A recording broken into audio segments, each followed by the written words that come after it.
قال عبداللہ قال رجل یا رسول اللہ ای الذنب اکبر عند اللہ. ایک آدمی نے سوال کیا کہ اللہ کے رسول، اللہ کے یہاں سب سے بڑا گناہ کون سا؟ آپ نے سامنے فرمایا کہ اللہ کے ساتھ کسی کو شریک ٹھہرانا. وہو خلقک، اللہ خالق ہے، اللہ نے پیدا کیا. اللہ کے ساتھ کسی کو شریک ٹھہرانا بہت بڑا گناہ ہے.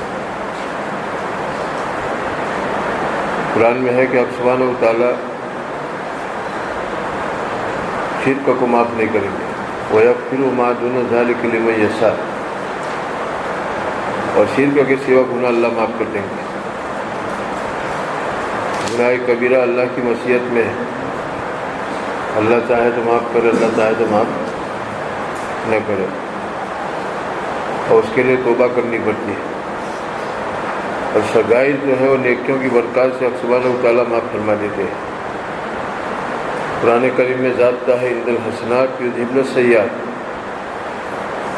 نیکی کرتا ہے تو اس کی برکت سے چھوٹے گناہ معاف ہو جاتے ہیں. نماز پڑھنے کے لیے ایسے مسجد جاتا ہے، اس کے ایک قدم پر گناہ معاف، درجات بلند. پھر وضو کر کے 2 رکعت نماز پڑھتا ہے دھیان کے ساتھ، تو اللہ پاک اس کے گناہوں کو معاف کر دیتا ہے. اب سبحانہ و تعالیٰ کے بہت سے گناہ کبائر ہیں، کوئی ایک گناہ کبیرہ نہیں، یعنی بڑے گناہوں میں سے ایک گناہ یہ ہے. ایسا نہیں کہ چند گناہ بڑے اس کے سوا بڑے نہیں. سب سے بڑا گناہ اللہ کے ساتھ کسی کو شریک ٹھہرانا. الذی خلقک، جس اللہ نے اس کو پیدا کیا.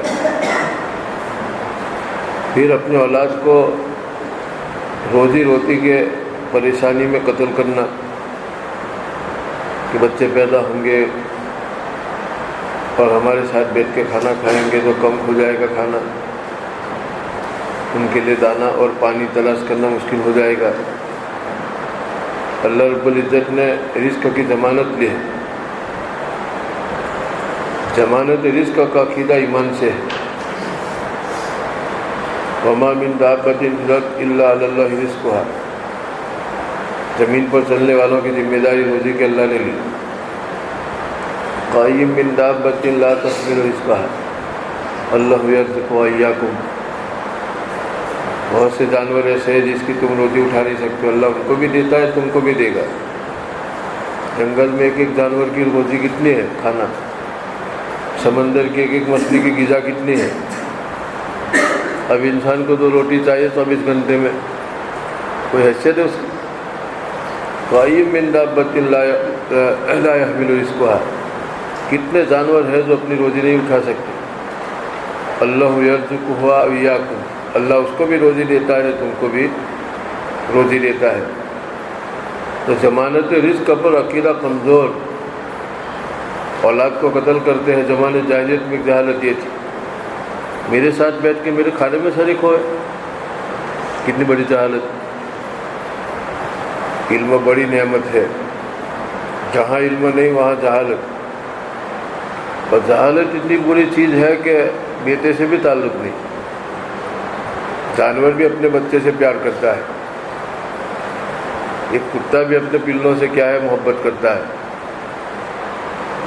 جب جہالت اعلیٰ درجے کو پہنچ جاتے تو باپ بیٹے کو پوچھتا نہیں کہ وہ اپنے اولاد کی سندیسہ سے قتل کرتے کہ ہمارے ساتھ بیٹھ کے کھانا کھاوے تو ہمارا کھانا کم ہو جائے. ضمانت رزق کا عقیدہ کمزور تھا. سب سے بڑی نعمت دنیا میں صحیح علم ہے انبیاء علیہ السلام کا. یہ انبیاء علیہ السلام کا علم ہے، واسطہ بلا واسطہ جس کو پہنچا وہاں تھوڑا تہذیب ہوگی، تمدن ہوگا، ایک دوسرے کے ساتھ حمد و کرم رحم دلی ہوگی. اس کے بعد سب سے بڑا گناہ اللہ کے رسول نے فرمایا کہ اپنی پڑوسن کے ساتھ منہ کالا کرنا. ایک تو ہے کہ پڑوسن ان کے حقوق ہے اپنے ذمے، اور سب سے بڑا حق یہ ہے کہ اس کے اور اس کے جان کی، اس کے آبرو کی حفاظت کرے. آبرو کی حفاظت کے بجائے اس کے آبرو پر چھاپا مارے، گناہ کبیرہ ہے، بہت بڑا گناہ ہے. والذین لا يدعون مع اللہ الہا آخر ولا يقتلون النفس التي حرم اللہ الا بالحق ولا يزنون ومن يفعل ذلك يلقى أثاما۔ جو آدمی اللہ کے ساتھ کسی کو شریک ٹھہراوے، ناحق کسی کو قتل کرے اور زنا کرے اور اپنی پڑوسن کے ساتھ، یہ بڑا گناہ اور مطلق گناہ، ذالک یلقی أثاما، گنہگار ہو جائے گا۔ تو ایمان کے ساتھ ایمان کے منافی اللہ کی نافرمانیاں اس سے بچے۔ اور سبحانہ تعالیٰ کی جلالت شان، کبریائی، قدرت، عظمت، جلالت کو دیکھتے ہوئے تو ایک ہلکی نافرمانی بھی کبیرہ ہے۔ بادشاہ کے بڑے دربار میں کوئی خالی ہلکا انگوٹھا دکھا دے بادشاہ کو تو بھی گناہ ہے، بڑا گناہ ہے۔ تو اللہ کی جلالت کو اور کبریائی کو دیکھتے ہوئے تو کوئی گناہ چھوٹا نہیں، نافرمانی ہے۔ یہ نسبتاً ہے، اس نسبت سے یہ گناہ بڑا، اس نسبت سے یہ گناہ بڑا۔ آپ نے سامنے فرمایا کہ بتاؤں سب سے بڑا گناہ تین گناہ ہے۔ اللہ کے ساتھ شریک کرنا، جس اللہ نے تو اس کو پیدا کیا اس حق سبحانہ تعالیٰ کی ربوبیت کا انکار کرتا ہے، وہ تصرفات کرتا ہے، وحدہ لا شریک لہ، تصرفات میں، کھلانے میں، پلانے میں، بارش دینے میں، روزی دینے میں۔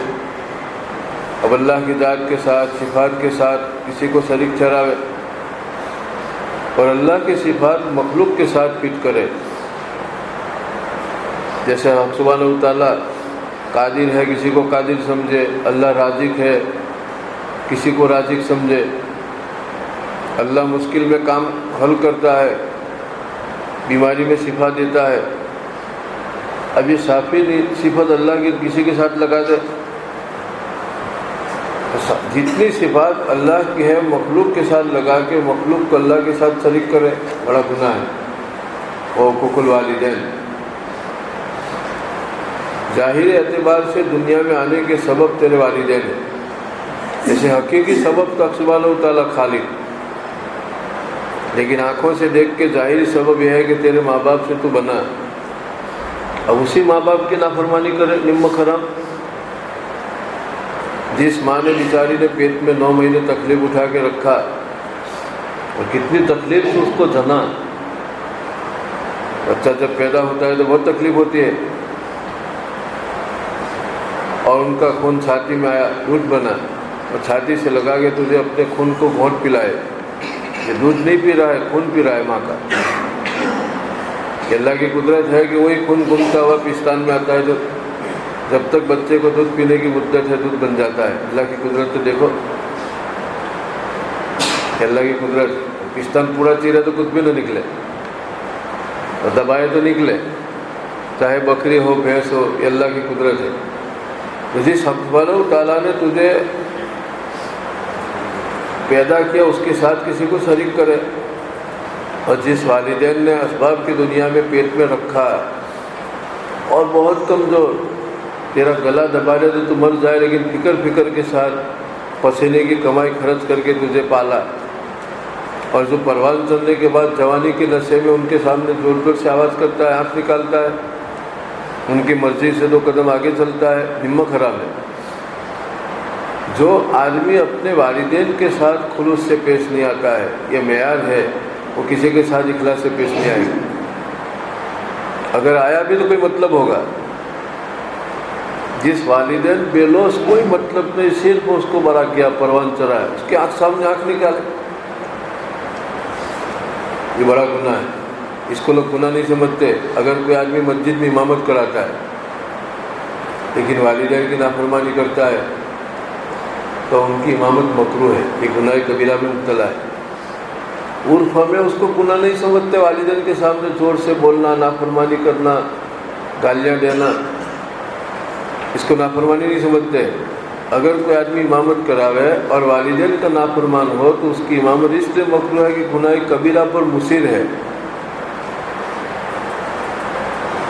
قرآن میں ہے کہ اگرچہ تمہارے ماں باپ کافر ہو اگر جو تم کو کفر کی بات کرے کہ کافر ہو جاؤ، لیکن دنیا میں ان کے ساتھ سلوک کرو، اب اس سے بڑھ کے کون سا گناہ؟ ایک ماں باپ کافر ہو نے کفر کی بھی تجھے تلقین بھی کرے کہ کافر ہو جا تو بھی، پھر بھی اللہ نے حکم دیا کہ ماں باپ ہے جو اس کے کیا ہے، اس کے ساتھ سلوک کرنے کا۔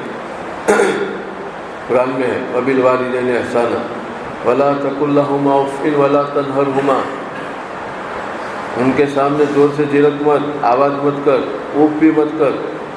وَاخْفِضْ لَهُمَا جَنَاحَ الذُّلِّ، اور خوشامد کر۔ خوشامد کی صفت اچھی نہیں، لیکن والدین کے محل کے اندر خوشامد اس سے بڑھ کے کوئی نیکی نہیں۔ ایسا سوچے کہ میں کون سا لفظ بولوں، کون سا کام کروں کہ ماں باپ خوش ہو، ان کے سامنے اس طرح سے بولے میٹھا میٹھا، اس کو خوش کرنے کے لیے خوشامد کرے۔ تو نفس خوشامد پوری اور مضمون چیز ہے، لیکن اس کا بہترین مصرف راضی کرنے کے لیے والدین ہے۔ ماں باپ کے سامنے خوشامد پر ثواب ملے گا۔ وَاخْفِضْ لَهُمَا جَنَاحَ الذُّلِّ، قرآن نے فرمایا۔ قرآن کی ادا تو دیکھو، انداز، اپنی ذلت کے پر اس کے سامنے مارو، یعنی خدمت کر کے ذلیل ہو جاؤ، ماں باپ کی خدمت کر کے ذلیل ہو جاؤ۔ عام طور پر پڑھے لکھے لوگ ماں باپ کی خدمت کرنے سے کتراتے ہیں، اور جو تھوڑے کم پڑھے لکھے ہوتے زیادہ خدمت کر لیتے ہیں۔ کم پڑھے لکھے ایسے بھی دیکھے کہ ان کے والدین کی بیماری کی حالت میں وہ بیچارے اٹھ نہیں سکتے، چل نہیں سکتے ہیں، بستر پر پاخانہ کر دیتے تو اپنے ہاتھ سے پاخانہ بھرتے دیکھا یوں، اور صفائی کرتے۔ اور پڑھے لکھے لوگوں کو آ رہا ہے، یاد نہیں، کبر ہے، گھمنڈ ہے۔ یہ کبر اور گھمنڈ اللہ کو پسند نہیں ہے۔ وہ قول الزور، اور جھوٹ بولنا، آدمی جھوٹ بولنے کو گناہ نہیں سمجھتا ہے۔ ایک آدمی جھوٹ بولا، اس کے جھوٹ بولے کے اوپر کتنا لمبا پلان بنا، پھر بات جھوٹی نکلی، کتنوں کو تکلیف ہو جائے گی۔ یہ گناہ متعدی ضرر کا ہے۔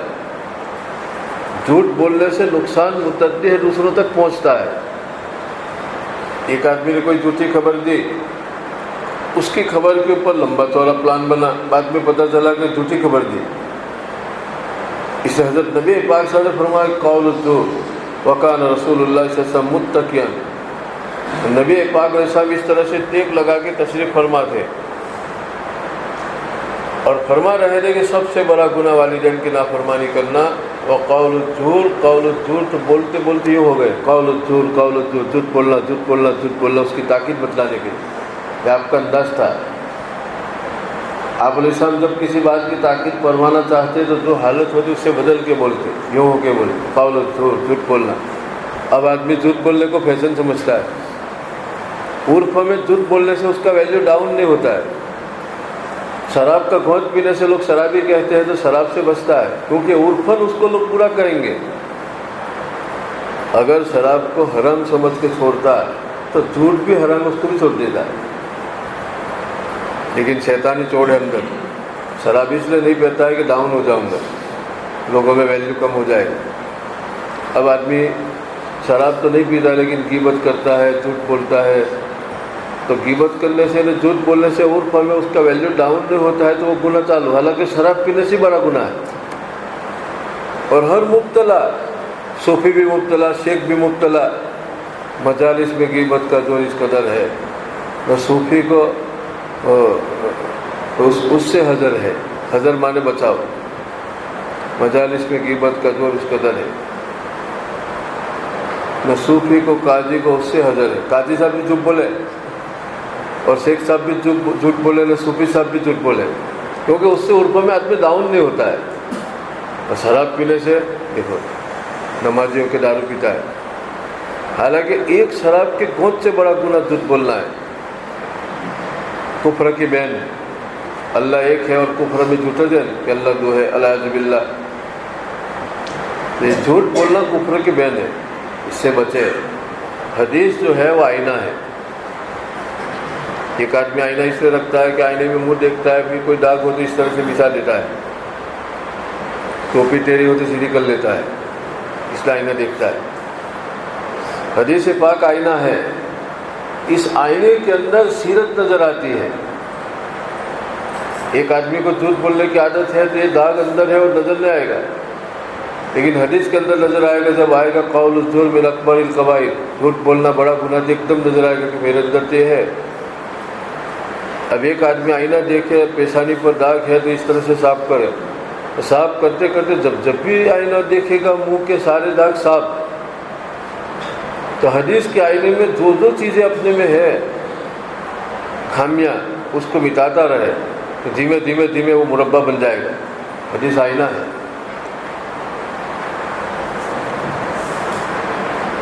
انس فرماتے ہیں نبی پاک صاحب نے کبائر کے بارے میں فرمایا کہ الشرک باللہ وحقوق الوالدین وقتل النفس وقول الزور، ناحق کسی کا خون کرنا گناہ کبیرہ ہے اور جھوٹ بولنا۔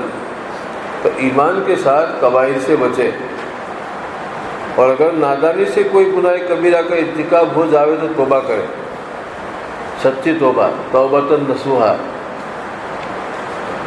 بکری کے دودھ سے تھن نکلا، اب 2 مرتبہ اس تھن کو واپس نہیں جا سکتا ہے، بھر سکتا ہے، نکل گیا۔ اب اس کو 2 مرتبہ بھرنا چاہے تو مشکل ہے۔ ایک گناہ کرنے کے بعد توبہ کہ اب اس گناہ کی طرف جانا اتنا دشوار ہو جائے جیسے دودھ نکلنے کے بعد پھر سے تھن میں جانا، اس کو توبۃ النصوحا کا ہے۔ توبو توبۃ النصوحا کا مطلب یہ ہے پھر اس گناہ کی طرف جاوے ہی نہ۔ اللہ ایسی ہمت اور توفیق دیتا ہے۔ زمانے جاہلیت کے اندر برسوں کی پرانی عادت تھی شراب پینے کی، نبی پاک صاحب نے ان کی ضمیر پر محنت کی، شراب کی حرمت کا حکم آیا تو پرانی عادت شراب ان کی گتی میں گویا پڑی تھی، جوا ان کی دن رات کی دل لگی تھی، تو جوا اور شراب چھوڑ دیا ہمیشہ کے لیے، مٹکے اٹھا کے پھینک دیے۔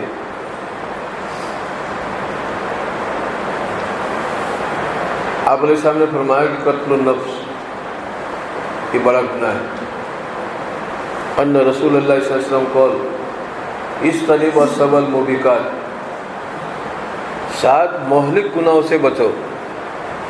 جیسے سانپ کا زہر ہر ایک کو معلوم ہو چکا ہے کہ ڈستا ہے تو چڑھتا ہے تو آدمی ہلاک ہو جاتا ہے، مہلک ہے۔ ایک دم سانپ دیکھتا ہے تو گھبرا جاتا ہے، کتنوں کو بلا لاتا ہے کہ ادھر سانپ گیا، کیونکہ اس کا اتنا یقین ہے کہ مہلک ہے۔ اس کو ڈسا نہیں، لیکن اس نے دیکھا کہ فلاں کو ڈسا تو وہ مر گیا، اب یقین ہو گیا کہ سانپ کا ڈسنا مہلک۔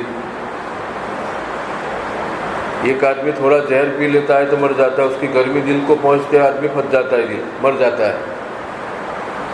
اب زہر کے بابت اپنے آنکھوں سے کتنے واقعات دیکھے، اس نے خود تجربہ نہیں کیا لیکن یقین ہو گیا کہ زہر مہلک ہے۔ اب 10 مٹکوں میں پانی ہے اور ایک مٹکے میں ایک مٹکے میں معلوم نہیں، لیکن کسی نے تھوڑا زہر ڈال دیا۔ اب یہ تو ہے کہ کوئی ایک مٹکے میں زہر ہے، 10 میں نہیں، 1 میں ہے اور 9 میں نہیں، لیکن کون سی 1 میں نہیں وہ معلوم نہیں، تو 10 مٹکوں کا پانی چھوڑ دیتا ہے، کتنا یقین ہے زہر کے مہلک ہونے کا۔ تو دنیاوی امور کے اندر بہت آدمی مر جائے، اس کے بعد کیا، کچھ نہیں۔ یہ گناہ جو ہے موبقات مہلک، وہ خالی موت نہیں آوے، موت کے بعد قبر کی زندگی دشوار ہو جاوے، لیکن اس کے موبقات کا، اس کی ہلاکت کا یقین نہیں تو دھڑا دھڑ کر لیتے ہیں۔ والدین کی نافرمانی، جھوٹ بولنا، غیبت کرنا، حسد کرنا، اس کو موبقات، زہر جتنا مہلک ہے اس کا جتنا یقین ہے، اس کا 10% کا بھی یقین نہیں۔ تجربہ کے لیے بھی کبھی زہر کو ہاتھ نہیں لگایا، اور ہم روز جھوٹ بولتے ہیں، ہاتھ لگا لیتے ہیں، اس لیے کہتے ہیں کہ بھئی یقین پر محنت کرو۔ صحابہ کا اللہ کے رسول نے یقین بنایا، اس بات پر مشاہدہ سے زیادہ یقین ہو جتنا مشاہدہ ہے کہ زہر مہلک ہے، آنکھ سے دیکھ رہے، اس سے زیادہ مشاہدہ ہو کہ زہر مہلک ہے، اس لیے کلمہ شہادت کہا۔ شہادت کا مطلب یہ ہے کہ مشاہدہ کے درجے میں یقین ہو، جو رسول نے بتایا، اشہد ان لا الہ الا اللہ واشہد ان محمدا عبدہ ورسولہ، اور میں شہادت دیتا ہوں کہ محمد اللہ کے رسول ہے، یعنی محمد جو بات بتلاتے ہیں اللہ کی طرف سے، وہ جو ہے وہ ہے۔ تو اللہ کے رسول نے کہا کہ جھوٹ بولنا مہلک، والدین کی نافرمانی کرنا مہلک، جیسے کسی نے کہا کہ زہر مہلک ہے، اس کو یقین نہیں کہ زہر پھر بھی نہیں کھائے گا، خالی کسی کو بابت زہر کہہ دیا تو بھی ہاتھ نہیں لگائے گا۔ اس طرح سے آدمی سوچے اور دنیاوی امور کے اندر اپنے دنیاوی روح کو بچانے کے لیے جتنی فکر کرتے ہیں موازنہ کرے کہ آخرت کی بات کے اندر ہم اتنا فکر کرتے ہیں آخرت کی ہلاکت سے بچنے کے لیے، پھر پتہ چلے گا کہ ہمارا یقین کس درجے پہنچا ہے۔ جب تک آدمی تقابل نہ کرے وہاں تک اس کو احساس ہی نہیں ہوتا ہے کہ اللہ رسول پر میرا یقین کتنا ہے۔ اپنی آنکھ میں زہر کو مہلک دیکھا، اس پر جتنا یقین ہے، نبی پاک نے فرمایا کہ یہ گناہ مہلک ہے، اس کے بابت اتنا یقین نہیں۔ آپ علیہ السلام نے فرمایا 7 چیزیں موبقات میں سے، کہا کہ اللہ کے رسول کون سی؟ ایک تو اللہ کے ساتھ شرک کا کرنا، 2 قسم ہے، شرک جلی، شرک خفی۔ شرک جلی کا مطلب یہ ہے کہ جیسے کوئی آدمی اللہ کے ساتھ شریک کرے، قبر میں جاوے۔ یہ کون ہے موبائل والا؟ کون ہے؟ ایک تو مندر میں جائے اور پتھر کی مورتی کے سامنے جھکے ہو تو شرک جلی، یا چوٹی رکھتا ہے، چوٹی پہنتا ہے، تلک کرتا ہے اور نمن کرتا ہے، الیاذ باللہ، یہ تو آنکھوں سے نظر آئے۔ اور ایک شرک خفی، اس لیے صدقہ دیتا ہے تاکہ لوگ سخی کہیں، تو اللہ کی رضا میں لوگوں کو شریک کیا، قبر پہ جا کے مرادیں مانگتا ہے تو استعانت میں اللہ کے ساتھ قبر والے کو شریک کیا۔ نماز اس لیے پڑھتا ہے تاکہ لوگ دیکھ کے خوش ہو جائے کہ دیکھو نمازی ہے، تو اللہ کی رضا میں دوسروں کی رضا کو شریک کیا، شامل کیا، یہ شرک خفی ہے۔ تو ہر قسم کے شرک سے بچے۔ جب ایک آدمی زہر سے بچتا ہے تو جو اسپشٹ زہر ہے پورا کا پورا اس سے بھی بچتا ہے، لیکن جو پورا زہر نہیں لیکن اس میں زہر کی خالی ملاوٹ ہے، پورا پانی کا مٹکا ہے لیکن تھوڑا زہر ملا ہوا ہے تو بھی وہ پانی نہیں پیتا ہے، حالانکہ وہ زہر نہیں ہے۔ اسی طرح جو اسپشٹ شرک کا ہے اس سے بھی بچے، واضح، اور جو شرک خفی ہے اس سے بھی بچے، ریاکاری سے بھی بچے۔ اور ایک تو جادو اور قتل النفس اللہ نے حرام کیا، اور یتیم کا مال کھانا۔ کوئی بیچارہ بچہ مر گیا، بچے کا باپ، کہ بچے نابالغ ہے، مرنے والے نے مل کر چھوڑے لیکن بچے نادان ہے، اس لیے کوئی اس کی دیکھ بھال رکھتا ہے، گھر کا کوئی آدمی۔ اب اس یتیم کے مال کو کھا رہا ہے بے دردی کے ساتھ، ایک گناہ کبیرہ ہے، موبقات ہلاک کر دے گا، اپنے پیٹ میں آگ کے انگارے بھر رہا ہے۔ اور سود کھانا، نہا رسول اللہ صلی اللہ علیہ وسلم ربا والریبا، اللہ کے رسول نے سود سے بھی روکا، اور جس میں صبح ربا ہو اس سے بھی پرہیز کرے۔ ایک آدمی کو 1 لاکھ روپے قرض دیا، 1 لاکھ کے 25,000 اوپر سود لیتا ہے تو یہ تو واضح سود، نہا علی ربا، آپ نے سامنے سود سے روکا۔ لیکن اگر اس میں سود کا صائبہ ہے، میں دیوبند پڑھتا تھا تو کبھی کھانا پکانے کے لیے بورڈنگ کے باہر کسی بڑے میاں کی دکان تھی، عبدالغفور نام تھا اس کا، ان کے وہاں سے ادھر لاتے تھے سودا، تیل وغیرہ، چاول کا تیل ادھر لاتے تھے۔ تو ہماری دارالحکامہ افریقی منزل نام تھا اس کا، وہاں بیچ میں پمپ تھا پانی کا، ہیڈ پمپ، تو بڑے میاں کبھی کبھی پانی بھرنے آ رہے مٹکا لے کر، جہاں سے ہم ادھر لیتے ہیں، ہم کو پیسے دینے بھی باقی ہے، وہ پانی لینا ہے، تو ہم وہاں کھڑے تو کہا کہ لاؤ بڑے میاں آپ کو پانی بھر دے، تو ایک دم مٹکا جھپٹ کے لے رکھ، نہیں یہ تو یاد ہو جائے گا، تو ہم کو سمجھ میں نہ آئے۔ پھر انہوں نے کہا کہ تم ہماری دکان سے مال لیتے ہو اور ہمارا پیسہ تمہارے پاس سے لینا باقی ہے، تو یہ قرض ہمارا میرے ذمے تمہارے ذمے نکلتا ہے، تو اس سے خدمت لینا بھی حرام ہے۔ اس سے خدمت لینا بھی کیا ہے؟ حرام ہے، کہ تم میرے 50 روپے نکل کے اتر دوڑیں گے، مزید بڑا آپ نے مٹکا بھر دیا، یہ سیوا زیادہ یہ ربا ہے۔ چنانچہ فقہ کا قاعدہ ہے، کل قرض جر نفسا فہو ربا، جو قرض جھاگ کھینچ کے لاوے وہ ربا۔ ایک آدمی کو 1,00,000 روپے کی ضرورت میں نے دے دیے، اور وہ شرم میں میرا بہت کچھ کام کرنا چاہتا ہے، اب 1,00,000 روپے دینے سے پہلے جو کام کر رہا تھا اس سے زیادہ کوئی دوسرا کام کرواؤں تو یہ ربا۔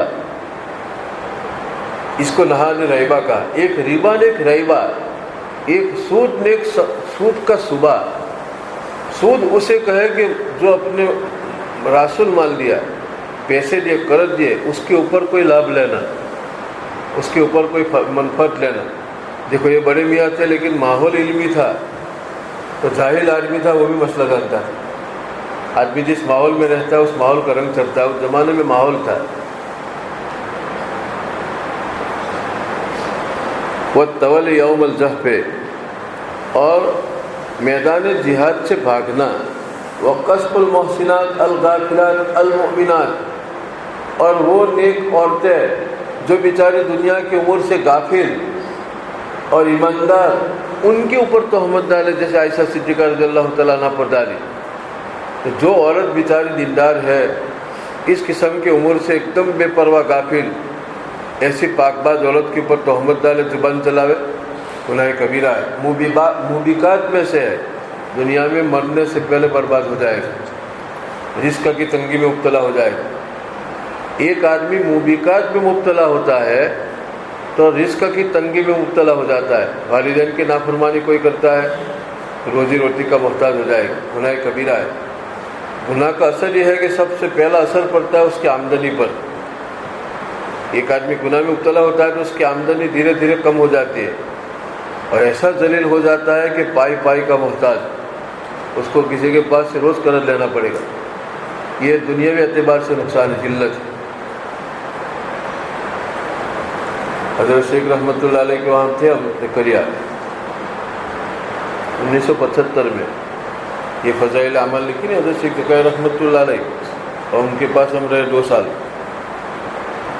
اس وقت ان کی بڑی روزانہ 2-2 3-3 ہزار آدمی مہمان آتے تھے۔ ایک دفعہ دیوبند میں اشتراک ہو گیا، تو دیوبند کے بڑے بڑے اکابر کو حضرت نے اپنے پاس بلائے اشتراک ہو، اس وقت ہم بھی تھے، اور ایک بات کہی، 2 باتیں۔ ایک بات یوں کہی کہ جس کے والدین زندہ ہے، اور وہ یوں بولتے تھے کہ میرے پیارو جس نے اپنے والدین کی نافرمانی کی، میرے پیارو جس نے اپنی والدین کی نافرمانی کی، میں نے 80 سال میں تجربہ دیکھا کہ اس کی دنیا صاحب یوں کہا، یوں کیا، یوں کر رہے تھے میرے سامنے، میرے پیارو 20 واقعات ہیں جس نے والدین کی نافرمانی کی، اس کی دنیا صاحب، اس کو کچھ ہاتھ نہیں آئے گا، چاہے کروڑوں کما لے گے اس کو کچھ کا فائدہ نہیں ہوگا، اس کی دنیا اس کو کا فائدہ دے گی نہیں، صاف ہو جائے گی، یا تو بالکل نہ آوے، یا آوے تو اس کو کام نہ آوے۔ اور دوسرے نمبر کو یوں کہا کہ جس نے اپنے ادنا استاد کی گستاخی کی، کیونکہ دیوبند میں اشتراک ہوا تو اس میں اساتذہ میں ایک استاد تھے، ایک استاد الاساتذہ تھے، ان میں بھی اچربل ہوئی تھی، جیسے مولانا فخر الحسن صاحب رحمۃ اللہ علیہ تھے، ان کے شاگرد تھے، وہ بھی وہاں پڑھا رہے تھے، اشتراک میں تھے، ایک دوسرے سے ہو جاوے رنجش۔ کہا کہ جس نے اپنے ادنا استاد کی گستاخی کی اس کا ایمان گیا، یوں کہا، مرتے وقت اللہ ایمان لے لیتا ہے۔ کتنا بڑا نقصان یہ موبقات۔ آپ علیہ السلام نے فرمایا کہ 7 چیزیں موبقات میں سے، اس میں حقوق الوالدین، والدین کی نافرمانی، وہ برباد ہو جائے گا۔ اس کی زندگی دیکھو، ایک آدمی کو جہاد میں جانا تھا، اللہ کے رسول نے فرمایا کہ تیری ماں کی خدمت کر۔ کہا کہ یا رسول اللہ میری ماں تو نہیں ہے، کہ تیری خالہ ہے، کہ ہے، کہ اس کی خدمت کر، جہاد کا ثواب ملے گا۔ جب خالہ کی خدمت کرنے سے جہاد کا ثواب ملتا ہے تو ماں کی خدمت کرنے سے کتنا اونچا مقام ملے۔ اللہ کے رسول کا انداز تو دیکھو، والدین کے قدموں کے نیچے جنت کے دروازے فرمایا۔ آپ علیہ السلام نے کس انداز سے فرمایا، یہ کسی کو نہ آوے۔ یہ آخری بات اللہ کے رسول نے فرمایا کہ تمہارے ماں باپ کے پیروں کے نیچے جنت ہے۔ پیروں کے نیچے جنت کا مطلب ہے کہ ان کی خدمت میں تم ذلیل ہو جاؤ تو جنت ملے۔ جیسے پیر کے نیچے کوئی آدمی رولی جائے، کوئی چیز ذلیل ہو جاتی کہ نہیں، تو کوئی یوں نہ کہے کہ ذرا ہاتھ جو میں دیکھوں گا جنت ہے پیر کے نیچے۔ پیروں کے نیچے جنت، یہ تو محاورہ ہے، اس کا مطلب ہے کہ ان کے سامنے ذلیل ہو جانے میں آپ کو جنت ملے گی۔ جیسے پیر کے نیچے کوئی چیز ہوتی ہے ذلیل ہو جاتی ہے۔ آگے پڑھو۔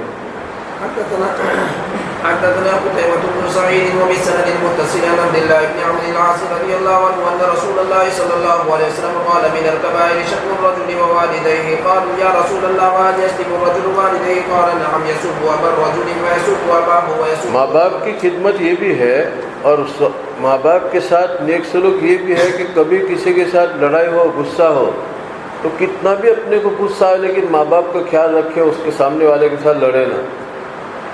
یہ ماں باپ کی خدمت ہے. کیسے؟ اس کو یقین ہے کہ میں غصے کو استعمال سامنے والے کے سامنے کروں گا تو وہ گالیاں بولے گا اور ماں باپ کی گالی بولے گا، تاری مانی نے تاری بانی. تو کسی کے منہ سے اپنے ماں باپ کو گالی دلوانا کتنی نادانی. یہ جدید جاہلیت میں ایسا ہے کہ معمولی بات کے اوپر بھڑکتا ہے اور یہ خیال بھی نہیں ہوتا ہے کہ میں سامنے والے کے ساتھ بھڑکوں گا تو اپنے ماں باپ کو گالی دے گا. اپنے منہ سے نہیں، ان کی حرکت ایسے ہے کہ دوسرے کے منہ سے ماں باپ کو گالیاں دلواتا ہے. تو اگر کوئی جان بوجھ کے اپنے غصے کو ضبط کر لیتا ہے اور اس لیے نہیں اس غصے کو استعمال کرتا ہے کہ میں نے غصے کو استعمال کیا نے سامنے والے سے لڑائی ہو گئی، چاہے میں حق پر ہوں لیکن سامنے والے سے لڑائی ہو گئی تو خواہ خواہ میرے ماں باپ کو گالیاں پڑے گی تو میرے ماں باپ کے خیال رکھتے میں نے ان کے ساتھ لڑنا چھوڑ دیتا. یہ ماں باپ کی خدمت ہے. حضرت نبی پاک صاحب نے فرمایا سب سے بڑا گناہ اپنے ماں باپ کو گالی دینا. جس ماں باپ نے اپنے پیٹ سے جنا اور راتوں کی بیداری اٹھا کے پھسلا کے تجھے سلایا، وہ خود بیدار رہی نے تجھے سلایا اور تجھے کھلایا، اس کو گالی دینا سب سے بڑا گناہ. صحابہ نے کہا کہ اللہ کے رسول ایسا بھی کوئی نمک حرام ہے کہ ماں باپ کو گالی دے؟ اللہ کے رسول نے فرمایا کہ وہ کسی کے ساتھ لڑے، اب لڑے گا تو سامنے والا اس کے ماں باپ کو گالیاں دے گا. تو لڑتا کیوں ہے جس سے اپنے ماں باپ کو کسی کے منہ سے گالی پڑے؟ ایک تو اپنے منہ سے دینا یہ تو گناہ ہے، لیکن ایسی حرکت کرے کہ دوسروں کو یوں کہے کہ میرے ماں باپ کو گالی دے، یہ کتنا بڑا گناہ. تو لڑائی کے میدان میں اپنے حق پر ہونے کے باوجود اپنی نیچی کر دے، اپنے ماں باپ حیات ہے تو اس کو گالیاں نہ پڑے، اس خیال سے یہ بھی کیا ہے بر الوالدین میں داخل ہے، وبالوالدین احسانہ میں داخل ہے. چلو عقل کو استعمال کرو، ایک خاص چیز پر جم مت جاؤ، اس کو پھیلاؤ. جی. حدثنا محمد بن مسنى وبسند المتصل عن عبد الله بن مسعود رضي الله عنه عن النبي صلى الله عليه وسلم قال لا يدخل الجنة من كان في قلبه مثقال ذرة من كبر. قال الرجل إن الرجل يحب أن يكون ثوبه حسنا ونعله حسنة. قال إن الله جميل يحب الجمال. الكبر بطر الحق وغمط الناس. حدثنا من جابر بن الحارث التميمي وبسند المتصل عن عبد الله قال قال رسول الله صلى الله عليه وسلم لا يدخل النار أحد في قلبه مثقال حبة خردل من إيمان ولا يدخل الجنة أحد في قلبه مثقال حبة خردل من كبرياء. حدثنا محمد بن بشار وبسند المتصل عن عبد الله عن النبي صلى الله عليه وسلم قال لا يدخل الجنة من كان في قلبه مثقال ذرة من كبر. حدثنا محمد بن عبد الله بن نمير وبسند المتصل عن عبد الله قال وكيع قال رسول الله صلى الله عليه وسلم وقال ابن نمير سمعت رسول الله صلى الله عليه وسلم يقول من مات يشرك بالله شيئا دخل النار. وقول عن عبد الله بن مسعود رضي الله تعالى عنه عن النبي صلى الله عليه وسلم قال لا يدخل الجنة من كان في قلبه مثقال ذرة من كبر. نبی پاک صلی اللہ علیہ وسلم نے فرمایا رائے کے دانے کے برابر کسی کے دل میں کبر ہے تو جنت میں نہیں جائے گا. یہ کبر کی مذمت آئی. ایک تو وہ گناہ ہے جس کا منشا بہیمیت ہے اور ایک وہ گناہ جس کا منشا شیطنت ہے. اللہ نے انسان کو بشر بنایا تو بشری گناہ تو اللہ معاف کر دے.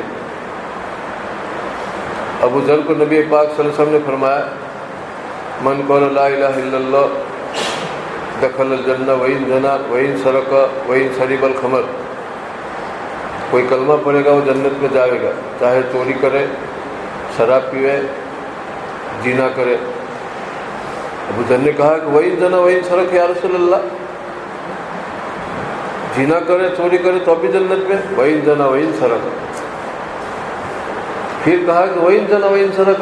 آپ نے سامنے جواب میں کہا کہ چاہے زنا کرے چاہے چوری کرے، اللہ رغم انف ابی ذر، چاہے یہ بات ابو ذر کو پسند نہ ہو لیکن وہ جنت میں جائے گا.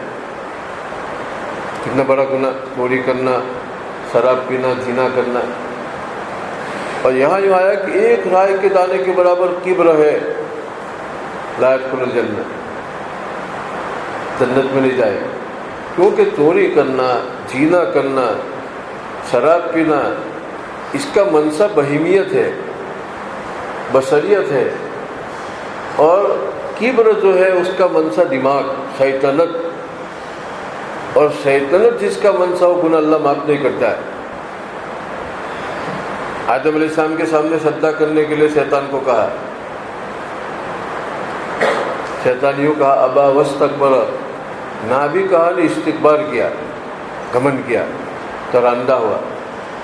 ایسا راندہ دربار سے ہوا کہ اس کی توبہ بھی قبول نہیں. ابلیس بنا نے اس سے کتنے شیطان کے جنم لیے، بچے پیدا ہوئے چھوٹے بٹے. تو جس گناہ کا منشا کبر ہے، دماغ، وہ دماغی گناہ، چاہے وہ نماز کا پابند، روزے کا پابند، حج کا پابند، لیکن گھمنڈی ہے، تو ایک رائے کے دانے کے برابر جو اپنے دماغ میں کبر رکھتا ہے، اللہ جنت میں نہیں جائے. اور سمجھے کبر کسے کہے. حضرت تھانوی رحمۃ اللہ علیہ کے پاس ایک آدمی نے آ کے کہا کہ حضرت مجھے اپنی تربیت کرو. شاندار شیروانی پہنی تھی، چشمہ، باریک کھیمکا اور امامہ ماشاء اللہ، اور اس زمانے کی فرسٹ کلاس گھڑی، اور آن بان تان کے ساتھ آ کے کہا کہ میری تربیت کرو. حضرت تھانوی رحمۃ اللہ علیہ تو حکیم الاسلام، حکیم الامت تھے. نظر پڑی، سمجھ گئے کہ کس روگ میں مبتلا ہے روحانی. حضرت تھانوی نے تھوڑی دیر کے بعد یوں کہا کہ بیٹھیے باہر. وہ بیٹھا، شاندار شیروانی ماشاء اللہ، اور چشمہ، اس چشمے کی فہم سبحان اللہ، اور ہاتھ میں گھڑی، جزاک اللہ. بیٹھ گیا. تھوڑی دیر کے بعد مٹھائی کا ٹوکرا آیا، اتنا بڑا. حضرت تھانوی رحمۃ اللہ علیہ کے پاس کوئی لے کے آیا. اس آدمی کو بلا کے کہا کہ ادھر آئیے، میرا گھر جو ہے اس کے دو راستے ہیں، ایک یہ راستہ ہے، ایک وہ راستہ ہے. اس راستے سے آپ کو جانے میں سہولت رہے گی، یہ ٹوکرا گھر پہ رکھ کے آؤ. ٹوکرا اتنا بڑا تھا کہ اٹھا نہ سکے جب تک سر پہ نہ رکھے یا کندھے پر نہ رکھے ہوں. اب شاندار چشمہ، شاندار گھڑی، شاندار شیروانی اور بوٹ، چمکدار ساکس اندر. اب پھر ٹوکرا سر پہ لے کے جاؤ تو کیسا لگے. اب وہ بیچارہ دل دل میں سوچ رہا ہے کہ اگر میں بھاگ جاؤں تو تربیت نہیں ہوگی، اور رہوں تو پھر میری حالت کیا ہوگی. اتنا شاندار میں ٹوکرا لے کے جاؤں یا سر پہ لے کے جاؤں. حضرت یوں کہہ کے اس کی طرف دھیان نہیں دیا. اس نے پھر بہت سوچا کہ ٹوکرا تو گھر پہ حضرت کے پہنچانا جائے. تو دھیرے سے آہستہ سے چشمہ نکال کے جیب میں رکھ دیا، گھڑی نکال کے ذرا شیروانی کی جیب میں رکھ دی. حضرت پنکھوں سے دیکھ رہے، اور بہت سوچ کے اس نے آہستہ سے شیروانی کے بٹن کھولے اور پھر شیروانی بھی نکال کے لوچا اور کے بغل میں دبا دی، اور ایک دم سادہ بنا. سادہ بننے کے بعد تو کوئی سوالت نہیں ہے. پھر گیا اور پھر آیا. حضرت سمجھ گئے کہ اس کو شان کا بت سوار ہے، شانداری کا بت سوار ہے. جب تک آدمی کے دماغ سے کبر کا کیڑا نہ نکل جاوے وہاں تک مربع نہیں. سانپ کے منہ کے اندر زہر کی تھیلی لٹکتی ہے، وہ چاہے کتنا کپ چترا ہو، شاندار ہو، لیکن اس کے منہ میں زہر کی تھیلی اس لیے مہلک ہے. بچہ بیچارہ کھلونا سمجھ کے پکڑ لیتا ہے، لیکن وہ ڈستا ہے تو ہلاک ہو جاتا ہے. اگر یہ زہر کی تھیلی نہ ہو تو کتنا خوبصورت سانپ ہے، لیکن اس کے منہ میں زہر کی تھیلی لٹکتی ہے. دستے ہی کیا ہے، کتنا خوبصورت ہو لیکن سامنے والا ہلاک ہو جاتا ہے. آدمی چاہے کتنا شاندار ہو، اس کے دماغ کے اندر کبر کی تھیلی لٹک رہی شیطان کی، شیطنت کی، وہ ابھی ناف ہے نہیں. وہ کسی مسجد میں بھی بیٹھے گا تو فتنہ کرے گا، کوئی خانقاہ میں بھی بیٹھے گا تو فتنہ انگیزی کرے گا. وہ کہاں بھی جاوے اس سے نفع نہیں ہوگا، ضرر پہنچے گا. اس لیے تربیت، صرف تربیت یہ ہے کہ آدمی کے دماغ سے کبر کی تھیلی نکل جائے. بن گیا. مولانا نانوتوی رحمۃ اللہ علیہ کے بارے میں آتا ہے کہ کبھی کبھی